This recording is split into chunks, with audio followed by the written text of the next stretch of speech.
do something fun to wrap this series, and this just felt like a good way to do it. And now, for the last time, I get to say, watch an X-Men Evolution because 97 is gone. Part 8. If you're new here, that's just my fun way of saying killing time till season 2. And in the process of recording this series, season 2 has been delayed. What the fuck? Also, if you want to know where I got the shirt, stick around to the end. I promise I'll let you know where I got it. Episode 6. So Professor X is trying to help Rogue get over offing her own mother. You're doing fine, Rogue. Oh, I can't do this anymore. It isn't working. Listen, Rogue, this will take time. You're confronting painful issues of your mother's betrayal. Hey, Charles, maybe we don't do this on the same cliff she yeeted her off of like a week ago. And her and Kurt still aren't on good terms because of it. Kurt. Excuse me, I'm late for school. Wait, Kurt. I don't know what made me do that to Mystique. It's pretty clear, Rogue. There's only one reason to push someone off a cliff.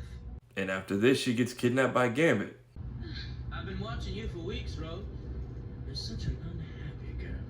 And because I'm still not sure the age gap between these two, I don't know how to take that. He takes her on a train to Louisiana where they're both from, but because it's Gambit, Rogue eventually figures out that the swamp right here is just plain nice because he needs her powers to free his father, aka the leader of the Thieves Guild, who's been kidnapped by this world's version of the Assassins Guild.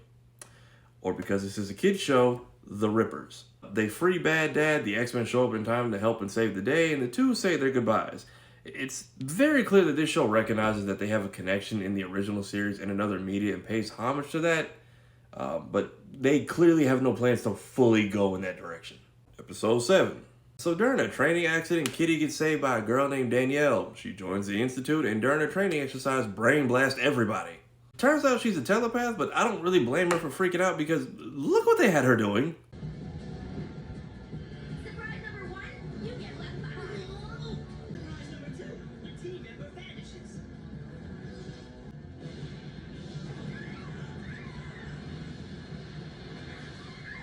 Like, I've been here a day and this is what y'all got me doing before even asking what my abilities are?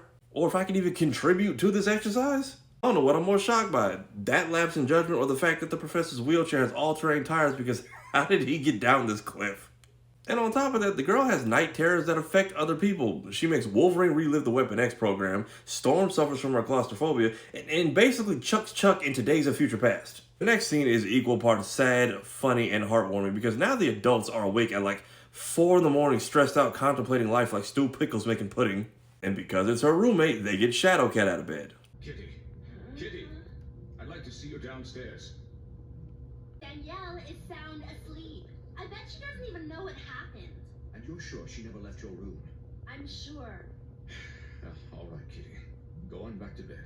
I'm sure everything will be fine in the morning. It's small, but I really love the subtle gesture here from Logan because he also had to relive his own trauma that night. But notice how he prioritized comforting Storm, whose hands were literally shaking while pouring him tea. Again, little things here and there that reinforce how much these characters care for each other, and I love that we're keeping that constant to the very end. Next day, Danielle is gone, and Kitty just goes off on everyone, but they have no idea who she is or what she's talking about. We're now halfway into the episode, and even I'm confused, and I read the description. According to the whole house, Kitty's been asleep since the opening credits, but can still hear this girl in her head, so now she goes back to where she crashed originally at the start of this episode, and turns out Danielle has been in stasis for 2 years, trapped in this cave, just projecting herself, hoping somebody would finally come into range to receive her. Kitty and the crew actually managed to save her, and that's pretty much the end of that. Episode 8, now for the 2-part finale, Ascension. Apocalypse is still claiming cribs across the globe, this time in Egypt, and we cut to the team tracking down Mesmero, and honestly, good. Is that what I've been wondering? Are we just gonna let him get away with causing all of this? Professor X basically tells him, hey, your leader abandoned you and you got information we need. Now you're gonna get down and lay down because we can do this the easy way. Or we can do it the hard way. The choice is yours. Turns out Apocalypse is gonna activate the dormant X gene in everyone on the planet. And to those who may not make it, if they die, they die.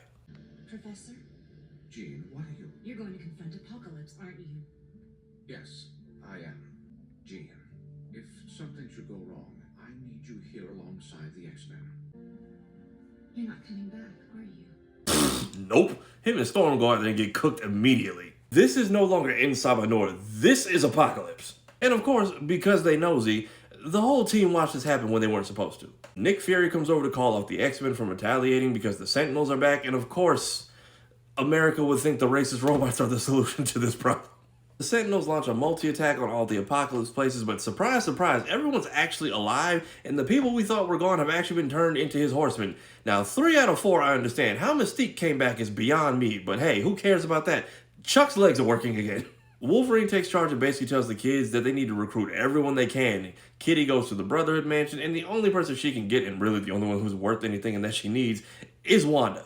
The boys have continued their dedication to being absolutely worthless. So we end the episode with the face-offs. Jean's team is taking on Charles, Wolverine's team is taking on Mystique, Beast's team is taking on Storm, and Kitty's team is taking on Magneto. And here we are at the finale, episode 9. The clashes are going down and the Horseman's powers have basically been amplified. Crazy is being Mystique since she can now morph into anything including objects, liquids, and multiple animals. Here I can't tell if Scott blew a hole in her or if she just shifted her insides. Either way, she pieces herself together pretty quickly.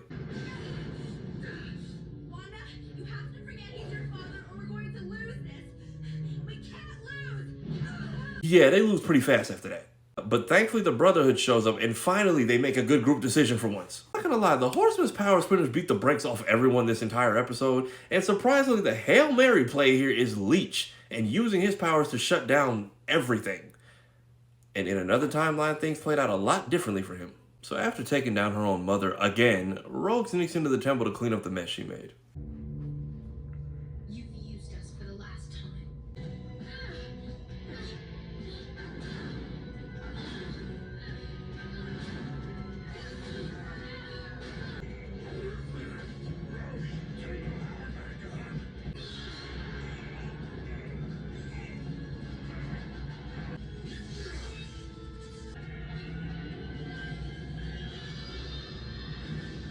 So with Apocalypse stuck between the cracks in time, according to Logan, the day is saved, and now we kind of just start closing out everyone's stories. Rogue, Kurt, I want you to know that the things I did, all the things I did, were because I saved it, Mystique.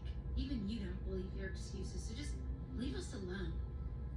And I'm fully okay with that. You were absolutely awful to everyone for the entirety of this show, to the point I don't want to hear your reason either. But I do want to know, why did you blow up their house? And we close out on this speech from Xavier about the future he saw in Apocalypse's head, which consists of course, more mutant racism, Magneto becoming a good guy and possibly a teacher at the X-Mansion, Jean becoming the Phoenix, the future X-Men, which now includes Colossus, X-23, and a flying Rogue who, just like 97, is wearing Gambit's coat. Piece that together however you may. The adult versions of the Brotherhood, now working for S.H.I.E.L.D., probably doing their dirty work. And a Sentinel army led by Nimrod. And then we close out on these final words from the Professor, similar to the original series. But one thing was clear, that no matter what awaits us, terrible or wondrous, the X-Men will always be there ready. And of that, I am proud.